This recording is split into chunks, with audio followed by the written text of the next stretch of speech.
can't have a national minimum wage. It would harm the economy. We can't pay women the same as men. It would harm the economy. We cannot give workers paid holiday. It would harm the economy. We can't reduce the working day to 8 hours. It would harm the economy. We can't ban children from working. It would harm the economy. Who else is going to fit between the machinery? We cannot concede any ground nor rights to the revolting peasants, for it would harm the economy. We can't raise the minimum wage. It would harm the economy.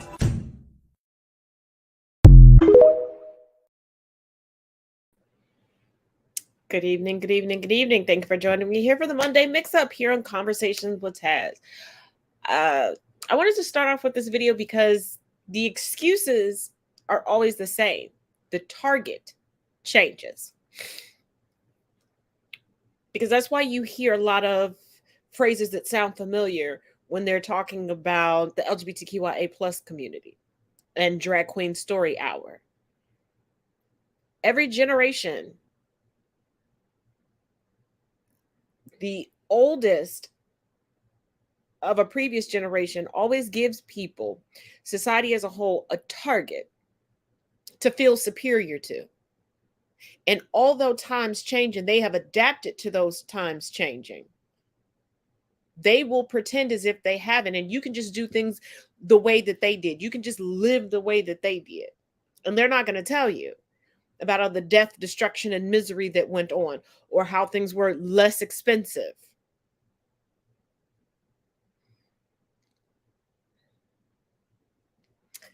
But yeah, I don't understand how they've convinced so many people in the United States that harm for the economy is going to come by allowing people more money in their bank accounts.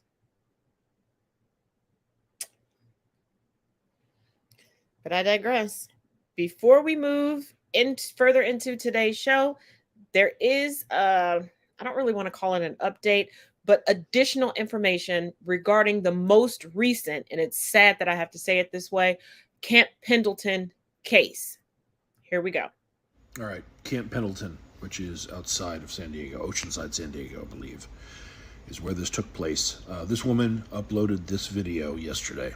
My niece is under the age of 18 and has learning disabilities. On June 10th, she went missing, and on June 27th, she was found on Camp Pendleton. Camp Pendleton is a military base in Oceanside, San Diego. She was found in the barracks by military police. She had been sold to a soldier for sex. They are trying to cover it up and place majority of the blame on her. However, the reality is the whole facility allowed this to happen. The security looked her in the face and allowed this man to bring a minor onto base, where he then proceeded to have sex with her. Due to her age, she could not have given this consent. We've just had an interview with someone referred to us by the military. In this meeting, we were told by the affiliated personnel that the military detective assigned to the case is trying to cover this up. Okay, she said her family member is under 18 and has learning disabilities. When you hear under 18, what does that evoke for you? I can tell you myself personally, I thought, okay, 17, maybe 16 years old. Well, some other stuff has leaked around this story. Janae posted pictures from the duty log on base that records the incidents from that evening. And there is a record of this incident where they describe how they went in the barracks and found a 13-year-old girl. He bought a 13-year-old girl, allegedly, off of someone, brought her back to the base, got through the guard gate with her, took her into his barracks, assaulted her because there's nothing consensual about that. And that's where she was found. And now it looks like to the family that they're trying to blame the 13-year-old,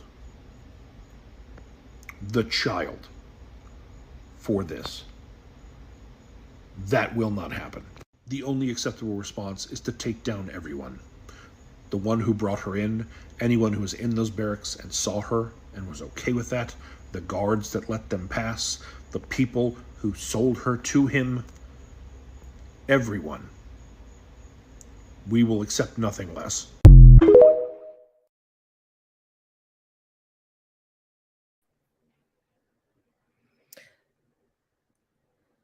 13 years old. Now, according to conservatives and Christian nationalists,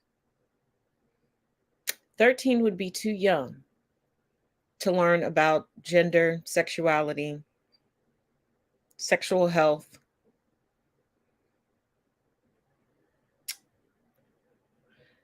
Too young to be in the company of a drag queen reading a book. But when it comes to being assaulted and becoming impregnated, they're the proper age to give birth. But let's not forget that one judge that said that a young lady was not mature enough to have an abortion at 16 because of her GPA, but she was mature enough to be a mother. But when these children are victims,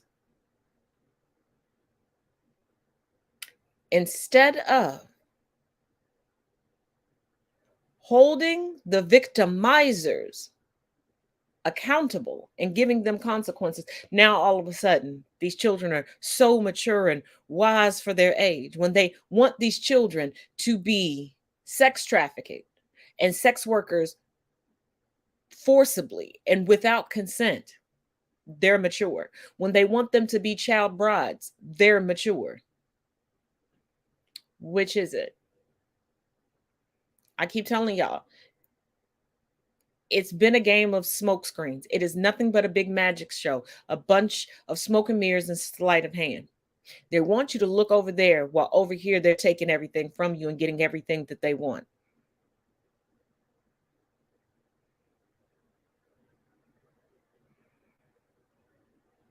How do you blame a 13-year-old? And then a 13-year-old with developmental issues. And also, yes, this case is traumatic. But the fact that she was murdered is why so many people became so up in arms when Ron DeSantis stated that he wanted the death penalty for pedophiles, child molesters. When you invoke that, they have nothing left to lose. They're not going to leave a living victim. And yes, is it horrible to live with that trauma and those scars? Yes. But at least you are alive and you make the decision for your life.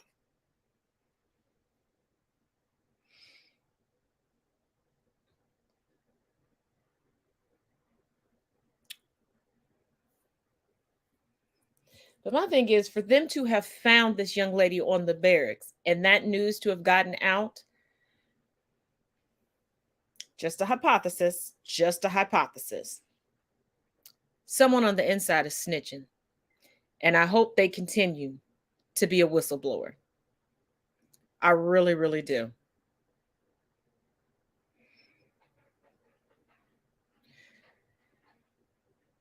Now, we do have to check in and get updated on Ron DeSantis. And then we're going to get into some history and some tips just generally for life that'll be very useful for you.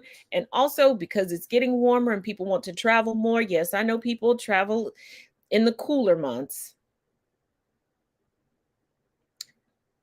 But we all know it's more heightened when the weather is, blistering and everybody can have a hot girl summer, hot boy summer, hot person summer. Okay.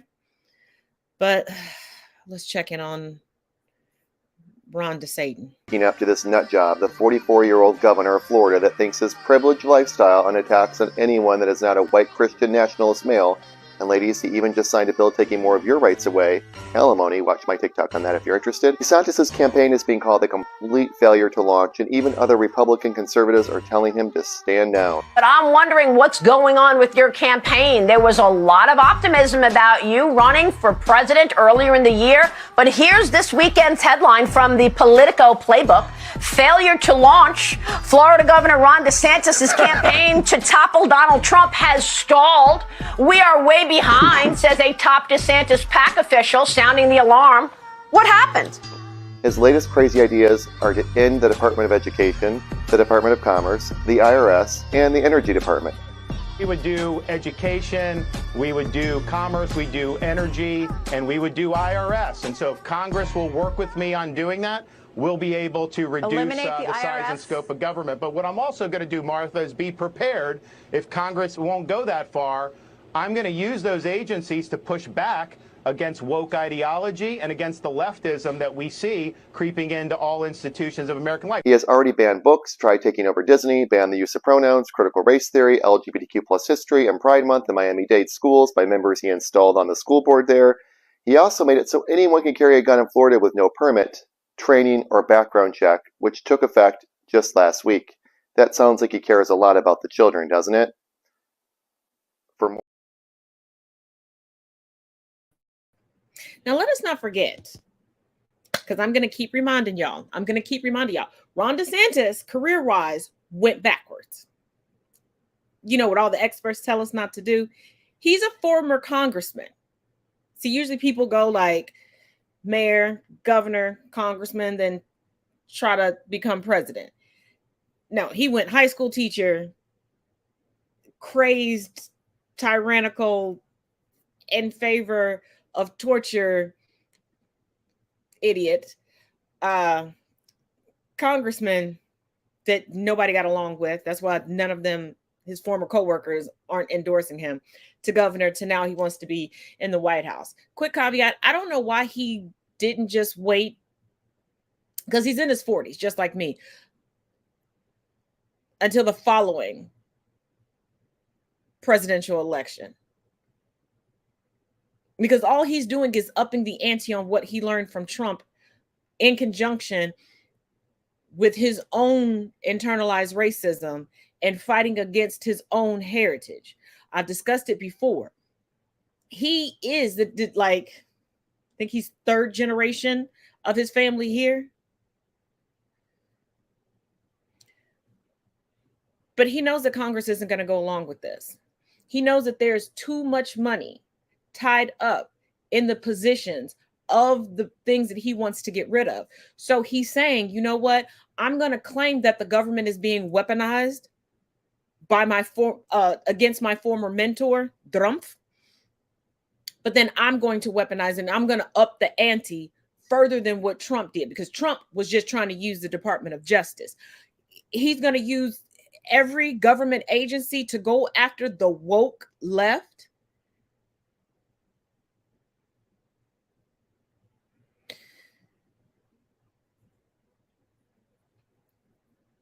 Conservatives, tyrannical conservatives, they you know what, they are what the founding fathers dreamed of, because this country was founded on tyrannical Christianity, tyrannical views, tyrannical actions. But to say he wants to put himself in a position where there's no longer checks and balances, that's a dictatorship. And Ron DeSantis is far scarier than Trump, because Trump says some things and yeah, he's all about protecting himself. Like, he's trying to weaponize different political figures to protect himself, not really to wage a war, not really to put together a secret army as Ron DeSantis wants down in Florida. But Ron DeSantis wants to gain the power he feels he's been owed his entire life. And he will go to extremes to get it, because he believes that extreme side of everything. He is extremely awkward. And instead of working on social cues and interacting with people and not looking like a creepy extra from Tales from the Crypt, he'd rather force people to respect him. I promise you, it's like him and Trump sat down and watched Scarface, Casino, the Godfather trilogy, and more. And like, yeah, that's what I want. That's what I want. They're going to bow down to me. But yeah, you also have to use some common sense. You also have to have some knowledge.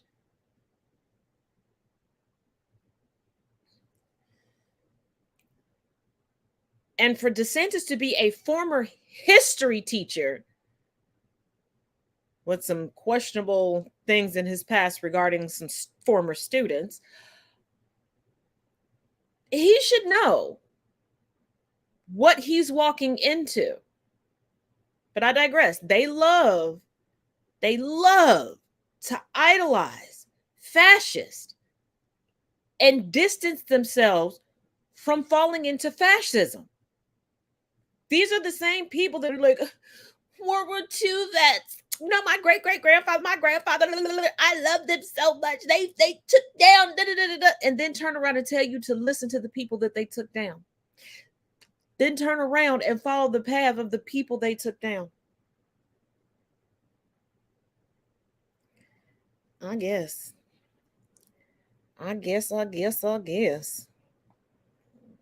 You like it, I love it.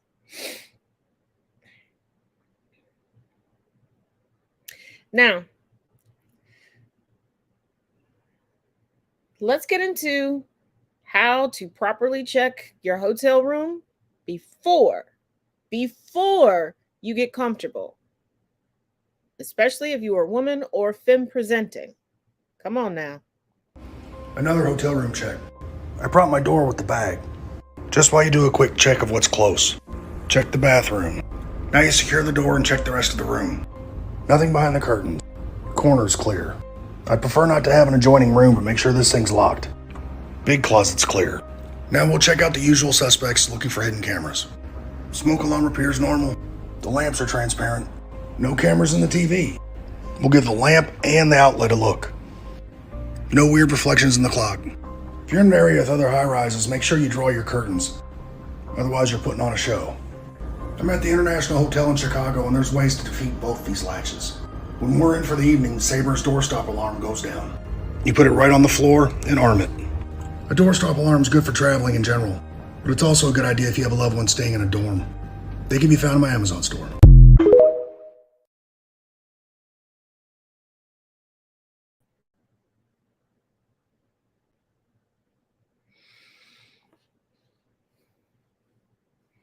Also, another trick, I don't care if there's a safe in the room or not, unless you're paying for a certain level of a hotel. Even then, do not travel with a bunch of expensive jewelry or expensive items that you cannot carry on your person. I tend to travel with one set of jewelry that can go from very casual to whatever I'm going to do, and it can all go with me. Because if you think somebody ain't gonna go through,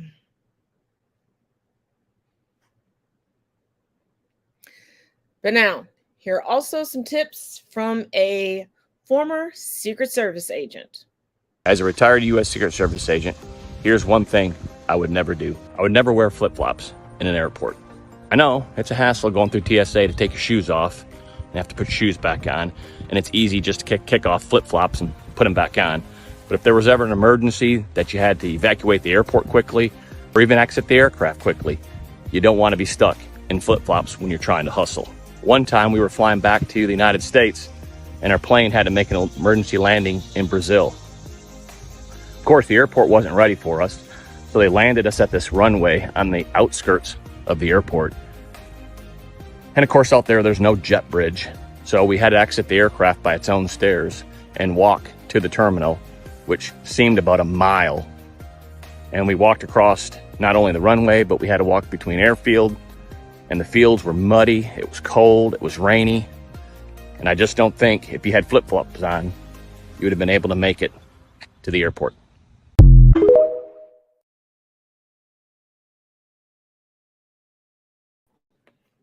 And let me also add this, because I've had people, because unless I'm traveling in my own vehicle, something like that, I don't really travel in sandals, flip-flops, things like that. And I've had people say, well, just like he said in his video, well, I can take them off. When an emergency strikes, y'all need to stop armchair quarterbacking stuff. When you are in the midst of the emergency, that's not what you're thinking about. Not to mention, every second counts. Every second counts. what will happen is, at the very minimum, you'll come out of them, either because they break, you slide out of them, and you're going to keep going. And wherever you are, you're now barefoot, which if you need to further flee, further hide, further walk, further whatever, that's a lot of discomfort and possibly damage to your feet.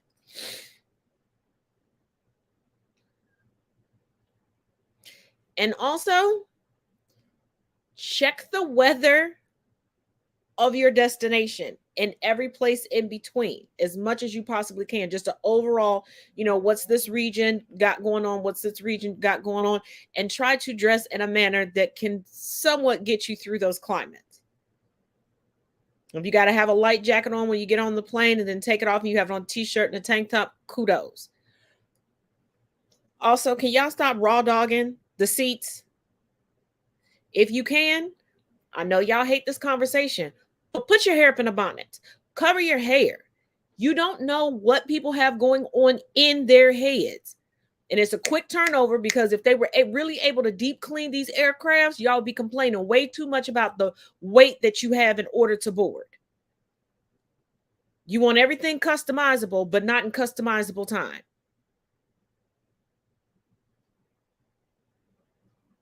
Because last thing you want to do is take some critters or something else home and get some irritation in your head because of the person that was in front of you.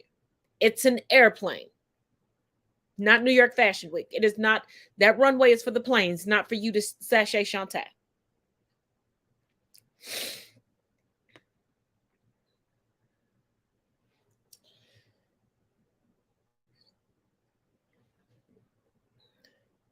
Now, this one is very important. We all are familiar with Tinder, Grindr, Plenty of Fish, and everything else. They now have apps for children under this manner. No, wish I was joking. Beware. Get a handle on those parental controls ASAP. How about Tinder, but for children? Because that's a good idea. It's an app called Hoop. It connects to your kid's Snapchat, and it's for kids 12 and up. I think after like 10 messages, you have to start paying to message people. How many 12-year-olds do you know that have money to pay for messages? This app is made for a certain category of people, but a bad idea for your kids. Also keep an eye out for extra calculator apps on their phone. You already have a calculator, why would you need another one? And it's not a calculator. It's an app to hide other apps, or it's a photo vault to hide photos. You may want to ask some questions if you see it on your significant other's phone as well. It's fairly popular for kids to download apps while they're at school and then delete them before they get home. For iPhone, you can turn on parental controls and then have to approve every app they download. That's in screen time. We use the Bark app, but if I had to do it all over again, I get the Bark phone. Text messages can't be deleted, and it comes completely locked down. My kid had a phone as young as 7. Yes, that's ridiculous, but it helped my ex and I co-parent, so it was necessary at the time. If you go to killerbtactical.org, there's a link for the Bark phone and the app. The nice thing about the phone is that it looks like a phone to your kid, not like a baby phone. And as they get older and more mature, you can take off restrictions. Incidentally, the beard vote's won, so I'm gonna have a gray halo for a little while, or until the boss says I have to shave it.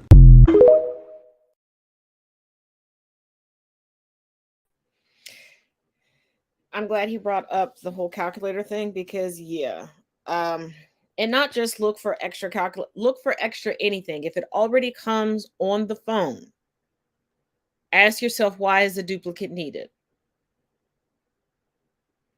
Now, most of these like extra calculators, things like that, for free versions, you only get so much storage space. So really be wary, because they might be changing out pictures that they're sending that they shouldn't be.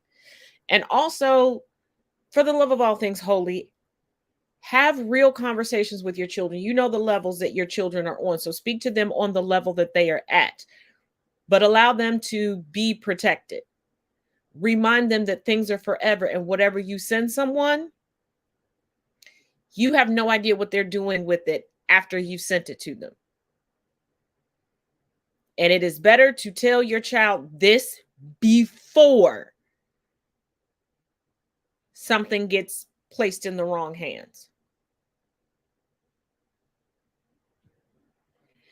Now get out your pens and paper, because everybody's got medical bills And here's some very, very, very important information you need to know the next time you get a bill. Hey hospital, you're charging me $10,000? Well, we had to draw blood, run tests, take Ultra 4K 1080p ultrasound x-rays. Okay, well, do you accept credit cards? Whoa, pause there. Follow for more. Oh, I'm not paying this bill. Well, then we'll send it to a collections agency and it'll destroy your credit score. Actually, I have 1 year until negative information about medical bills show up on my credit report, which gives me time to negotiate. By requesting an itemized bill, disputing errors like this double charge for Xanax, comparing your prices with Fair Health Consumer. Hey, I'm sure we can work something out, huh? So what kind of drugs do you want?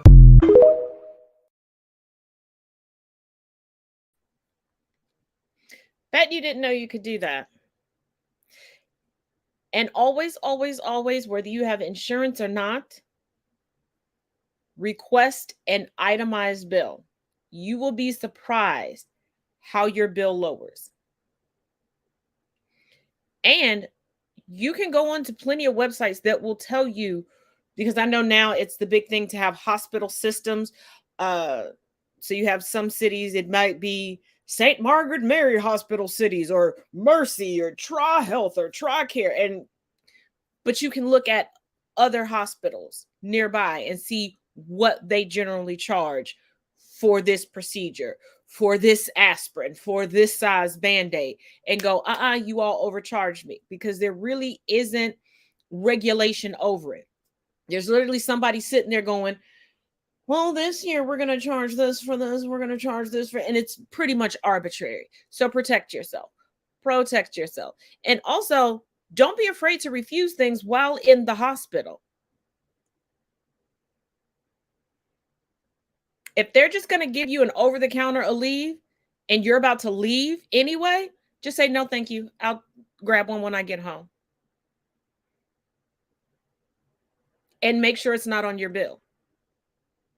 You got to pay attention to what's on the bill. You have to be diligent.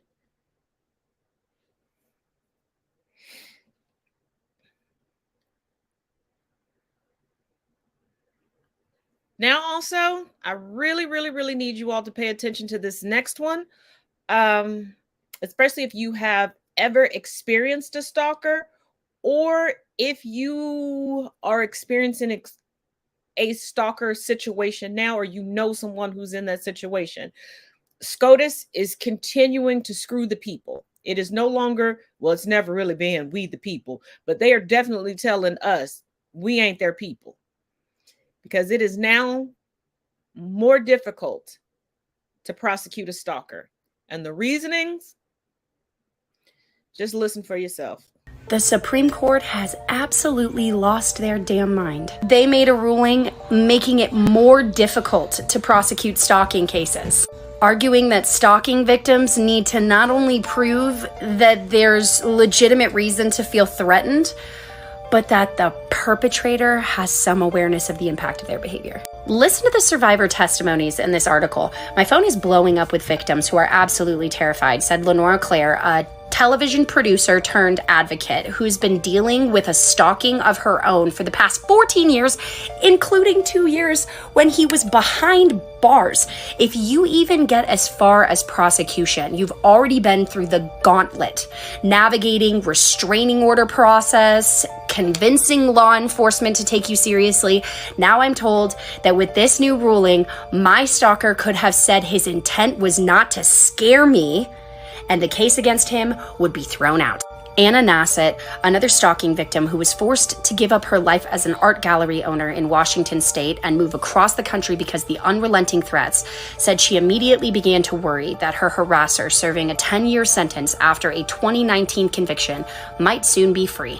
She says, I don't know what this means for my case, but I'm freaking out. I've had a plan in place for when he gets out, but I wasn't planning on it being this soon. Nassett, who trains law enforcement, mental health care professionals, and military on how to handle stalking, says she has no doubt there are thousands experiencing the same anguish. This decision could affect so many lives: personal safety, housing, and much more. Recent studies show that stalking has become vastly more common in the digital age. Data from the federal government suggests the problem affects 13.5 million people in the US every year.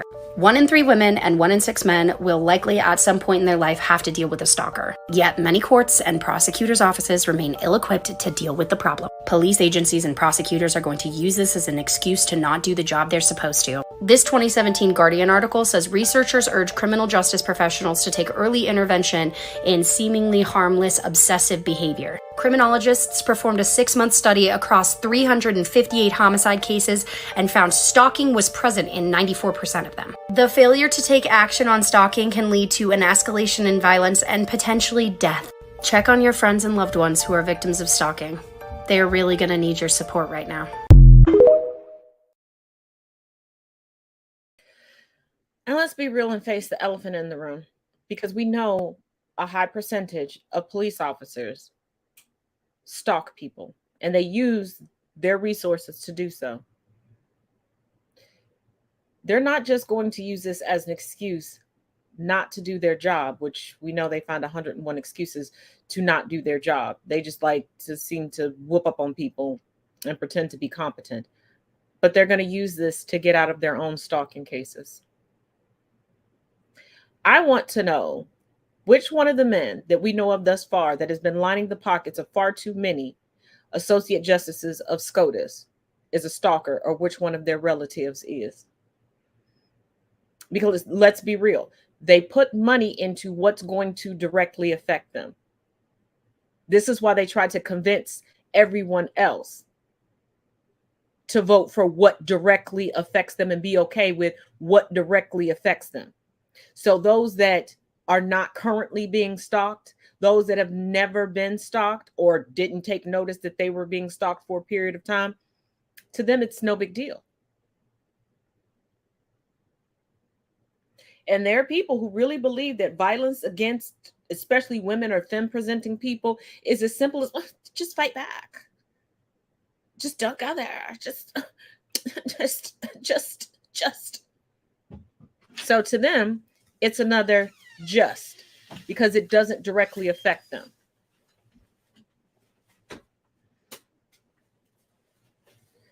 Now, let's break things up just a little bit before we get into this history. Let me give you a little something to make you smile.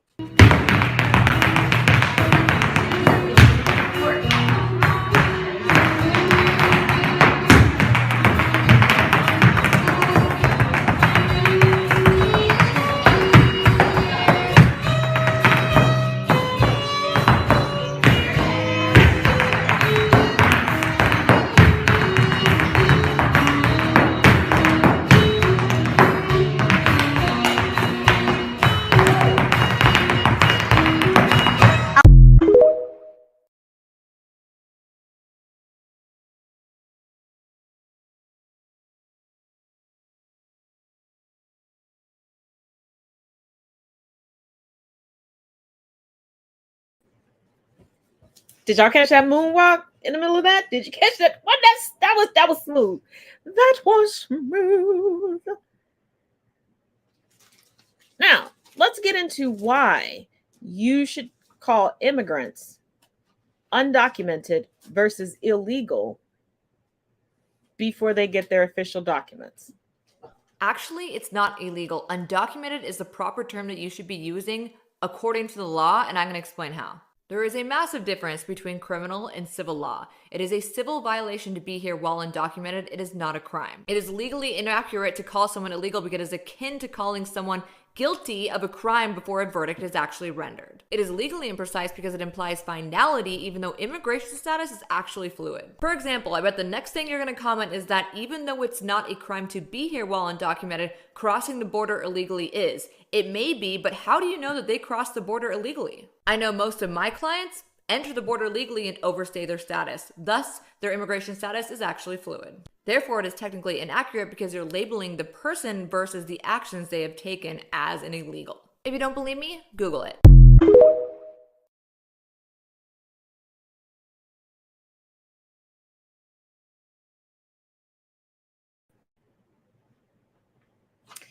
See, this is why they tell you on the illegal alien, because they're putting in your mind that there's something criminal about it. But was there something criminal about it when their ancestors came over? When they brag about their Polish nana and their German papa not knowing a lick of English and coming over here. It's no different than the big lie that has been told so many times that people at Ellis Island were changing the spelling of folks' names. No, they weren't. No, they weren't. Now, ladies and my femme-presenting individuals, come to the front. Come to the front with all of your illustrious glory. No, today is not an official like pro-woman's holiday that I know of or anything like that. But it is here. Okay? Okay. Let's get into a wonderful, a prolific, and astounding, to the point where nobody could hold a torch to her, the first female philosopher. When the first female philosopher was proposed to by one of her students, she threw her dirty undergarments at him and said, "It is these that you love, not I." When she was just a girl, she was personally tutored by her loving father. But by the time she was in her teens, she had surpassed him and was acknowledged by all as the greatest philosopher, mathematician, and astronomer of her day. Despite being described as exceptionally beautiful, she devoted herself entirely to the pursuit of knowledge, frequently fighting off the advances of her fawning students and remaining a virgin all her life. Although she was a pagan herself, she happily lectured to both pagans and Christians, and rising to lead the Platonic school of Alexandria, she drew crowds of people from all over the world to hear her speak. When the Roman governor of Egypt learned of her wisdom, he became one of her most eager students, and frequently consulting her in all matters of government, he began to spend more and more time in her presence, and less time at church. When the bishop of Alexandria was made aware of this, he became fearful of her growing influence, and so spread rumors that she had magically enchanted the governor and was secretly in league with the devil. And so when a conflict broke out between the Christians and the non-believers, the bishop used it as an excuse to send an angry mob to her doorstep. When the mob fell upon the noble woman who was then in the bloom of her beauty and the maturity of her wisdom, she was dragged through the streets to a church, where she was accused of witchcraft and torn to pieces. Following her passing, the Platonic school was forcibly driven out of Egypt, and the long line of Greco-Roman philosophers was forever broken. When you're the last pagan teacher and the first Christian witch, they don't just call you the first female philosopher, they call you Hypatia.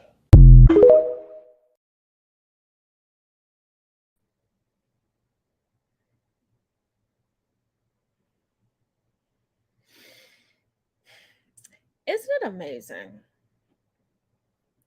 how when you get too uppity, too smart for a man's britches, you're a witch? And then let's not forget for how long it was put into the atmosphere and indoctrinated into little boys and little girls alike that you couldn't be attractive and a woman and smart. And then that was confounded by, from primary school to high school graduation, you could do whatever you want. You're so smart. You could do whatever you could do. And then when you did it, they wanted to bring your self-esteem down. They wanted to question, are you really sure? I mean, can you really handle that position, girl? I got some help wanted ads for you. I got them classifieds for you. You know, you can put that on Indeed, right? You could, maybe this position is better. This is why they don't want to pay us equitably. Because they know that if they pay us less and we must work more and harder just to even it out, just to survive, they know how much more in labor and intellect they're getting out of us. That's why I say maliciously comply. They can pay us our worth that we can let it fly.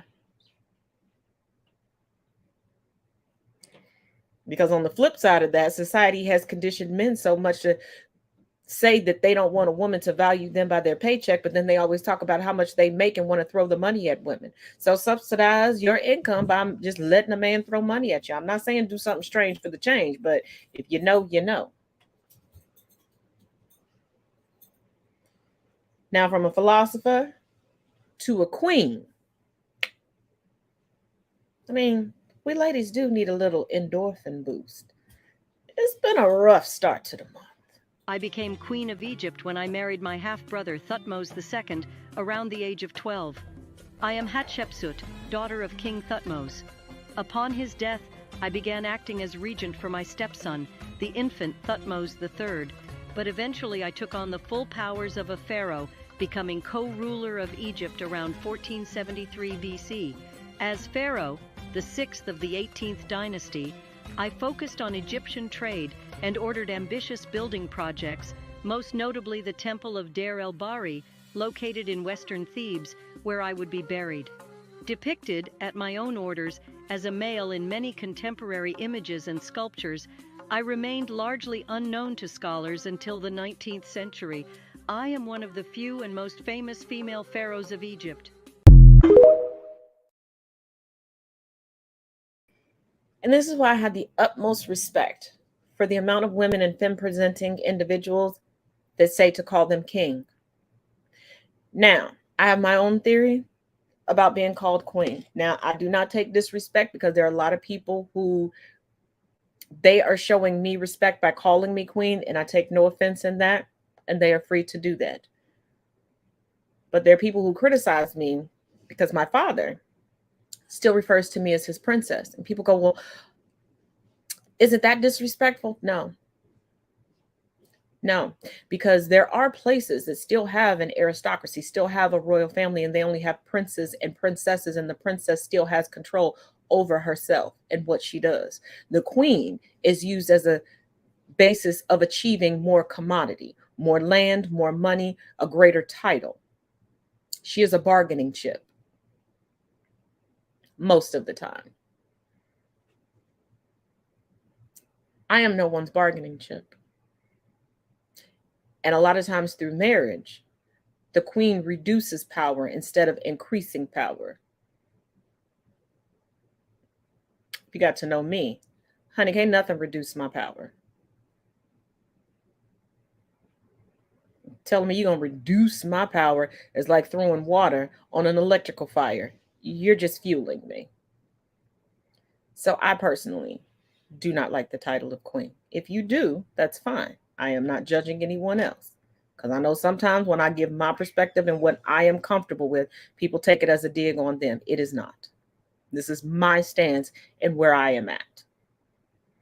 I cannot be traded. I cannot be married off for an increase of land, an increase of a bank account. No. And you will not determine what my legacy is. But it goes to show just how far back for us to be taken seriously in our strength, even though our words and our actions and our planning and our ruling and our heading of things showed our strength, our ingenuity, our intellect.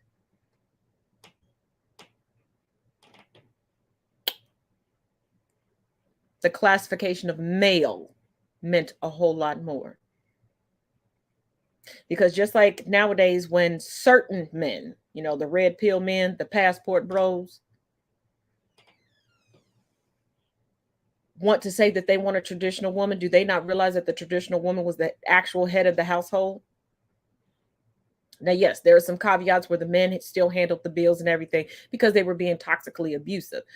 But a true traditional stay-at-home wife was the CFO and the CEO of the household. That household is a business. The product of that is children, should you choose to have them. And that product must go out and be productive and profitable. Profitable in their own right for their own families and their own households and their own life. Who do you think was handling the bills and handling the budget and handing out an allowance to those men?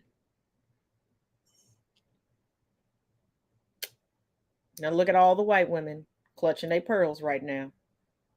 Look to your right, look to your left. That's how them non-white households ran. And still do. And still do.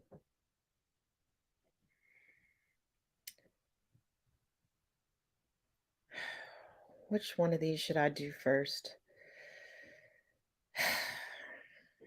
You know what? let's go with this Sambo restaurant. Now, I understand that there is a big push for nostalgia, and there's nothing wrong with doing series talking about the nostalgia of establishments that are no longer around. But if you're going to do that, you hold the responsibility of telling the full history as to why an establishment is no longer around. Stop skating past the racism that it is rooted in and placed firmly in your face. And those of y'all that jump into these comment sections and work overtime and bend yourselves into pretzels to go, well, I was a part of this, and this was my favorite meal there, and I was a part of the kids club, as if you don't see the glaring, blaring racism in your face as they're going over memorabilia from these establishments. Because, like I said, if you are going to talk about an establishment, a product, a book, a movie that is no longer within society, tell the people honestly why. Well, profits started to decrease. Tell them why. And I'm going to tell you why I'm prefacing this. Well, actually, you can just see why I prefaced it this way. Take a look. Should have been in a book. The stupid rainbow. Sambo's was a popular breakfast chain from the 60s through the 80s, known for its all-day breakfast menu and its famous pancakes, as well as its kids club, Sambo's Tiger Tamers, later called the Tiger Club.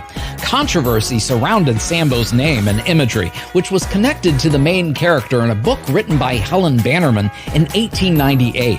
It plagued the restaurant, and although the company's leaders denied racial intent, growing protests and lawsuits forced a decision to change many of the restaurant's names to Jolly Tiger or No Place Like Sam's. Do you remember eating at Sambo's? What was your favorite thing on the menu? At its peak in 1979, Sambo's had over 1,100 restaurants in 47 states. But just 2 years later, the company declared bankruptcy, and most of the locations were sold or closed. Which bygone restaurant would you like to see me cover next? Let me know in the comments below. Like, share, and follow me.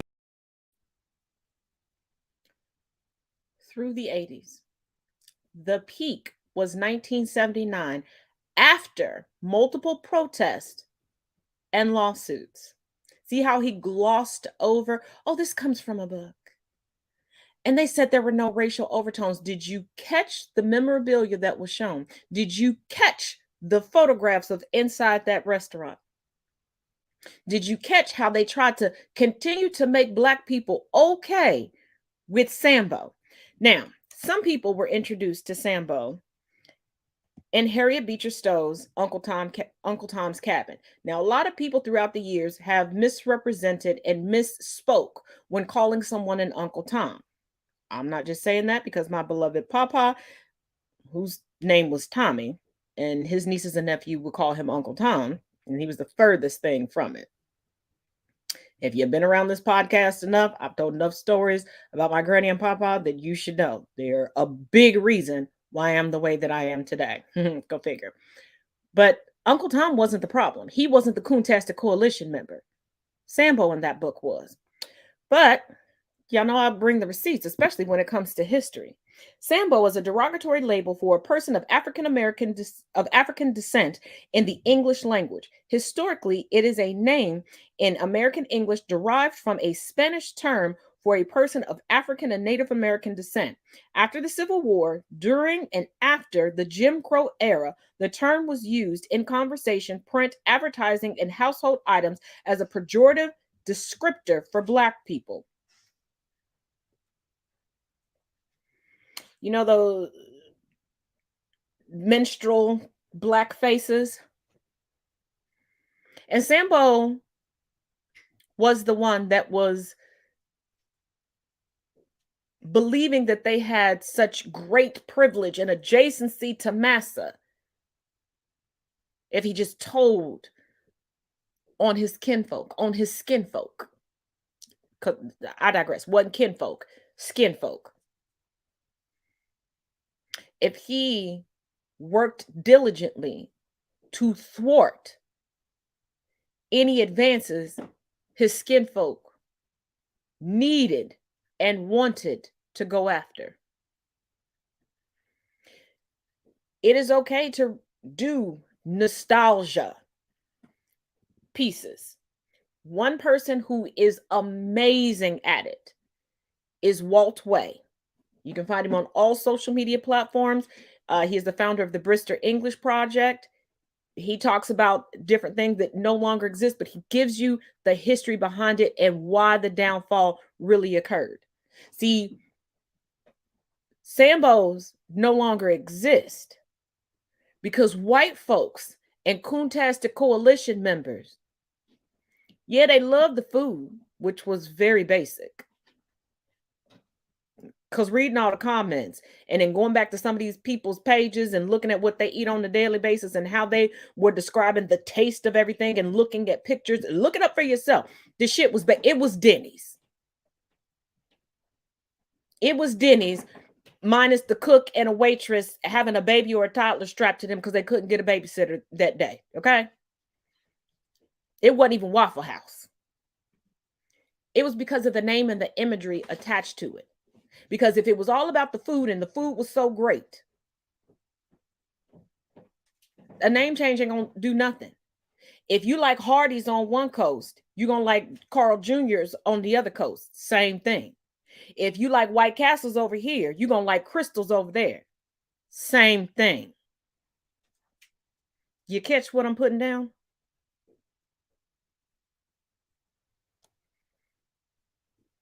Because if your Auntie Rose makes the best, insert whatever dish that you love, it doesn't matter if she lives 2 blocks from you in a greenhouse or moves 2 cities away in a White House. You still gonna go over there on the holidays if she invites you to come get that good food. So it wasn't the food. There are a lot of restaurants that no longer exist in the United States because it was the theme of racism specifically targeted at the Black community that drew people in. And when names were changed, people quit coming. So stop going. No. Mm-mm.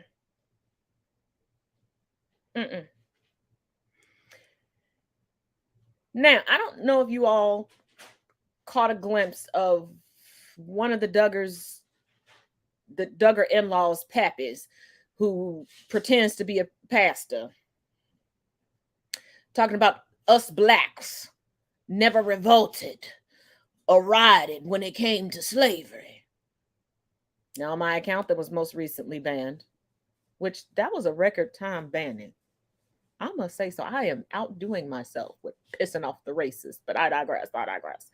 And also check out the links in the description of this video. And if you have not found my new TikTok page, it is linked down below. I found, because I have the notes on this and I have the book that it's in, but I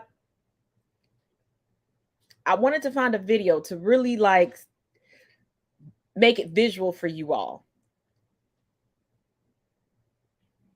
One of the most methodical escapes, one of them, there's many more, but this one, baby, if this is not the epitome of Black folk gonna make a way, some way, somehow, and Black folk can't be competed with when it comes to you white people. When the man who escaped from slavery by commandeering a Confederate ship was only 12, he was sent away from the plantation to work on the docks. Rising up from dock worker to helmsman, he became an expert in every area of shipcraft, and fell madly in love with his future wife. When the Civil War broke out, he was forced to pilot a Confederate ship, transporting troops and laying mines in the Charleston Harbor. Plotting in secret with the enslaved crew, he tricked their Confederate officers into going ashore for the night, then sent word to the crew's families to rendezvous on the ship before dawn. When his wife stepped on board, she was shocked to learn of her husband's daring plan for the first time, saying, "It is a risk, dear, but you and I and our little ones must be free. I will go, for where you die, I will die." Donning the captain's uniform and mimicking his movements, he made his way safely past 4 Confederate checkpoints. But as they approached Fort Sumter, fear fell upon them all, knowing this was the most dangerous moment of their entire escape. Using his expert knowledge of the Confederate code book, he signaled to the watchman his intention to pass by. When no immediate response came, they all prepared to be lit up by the fort's many cannons. But after a long and agonizing wait, the ship was given the all clear. When out of range of Fort Sumter, he raised the white flag and beat a beeline for the Union blockade, hailing the first officer he saw by saying, "Good morning, sir. I've brought you some of the old United States guns." Using his intimate knowledge of mine placements and troop deployments around the Charleston Harbor, the Union was able to capture Coles Island the next week. Then enlisting in the Navy, he saw action in 17 major engagements during the war. While serving on the same ship he'd captured, they came under heavy fire from Confederate batteries. Fearing for his own life, his commander deserted his post and prepared to surrender. But knowing what would happen to the African-American crew if they were captured, our hero took charge and piloted them to safety, gaining promotion to the rank of captain for his bravery. Inspired by his example, Abraham Lincoln authorized African Americans to serve in the Army for the first time. When he returned home to South Carolina after the war, he drafted legislation to create the first free public schools for everyone, and was elected to the U.S. Congress 5 times. Perhaps most satisfying of all, he went back and purchased and lived out his remaining days on his former master's estate. When you're the most fearless man to fight for your family's freedom, they don't just call you a hero. They call you Robert Smalls.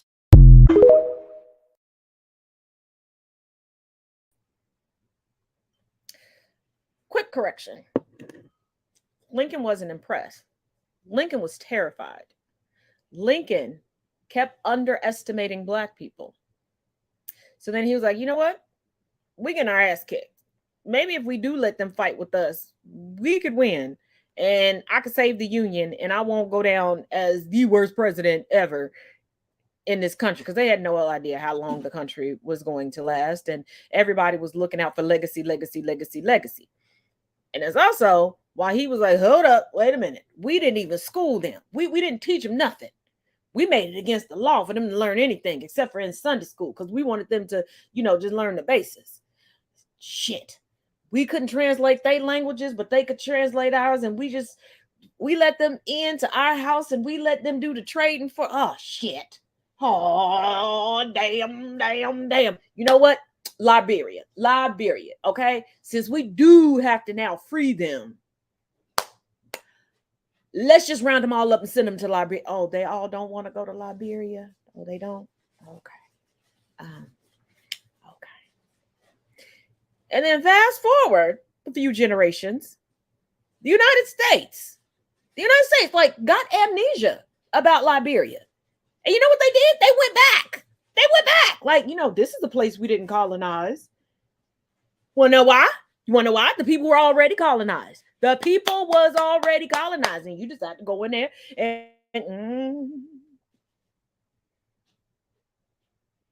But if you think that's bad, look up the United States government involved with the Chiquita Company. You ain't hear it from me, though. You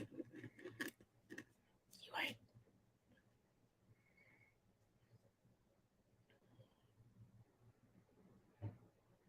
Just saying. But as always, thank you for joining me here for the Monday Mix-Up with Conversations with Taz. If you enjoyed today's podcast and you're not already subscribed, make sure you do subscribe and turn on notifications. Once again, make sure you check out the links in the description of this video. And please join me again tomorrow and bring a friend with you. Because as we get deeper into the week, you never know who I bring on to chit-chat with me. Here's our final video. How is a parent supposed to explain a drag queen to their kids? It's pretty simple. Dad just explained to me. A drag queen is a man, but doesn't have to be a man, who dresses up fancy for a performance, and it's part of being their true self. Bryce, really?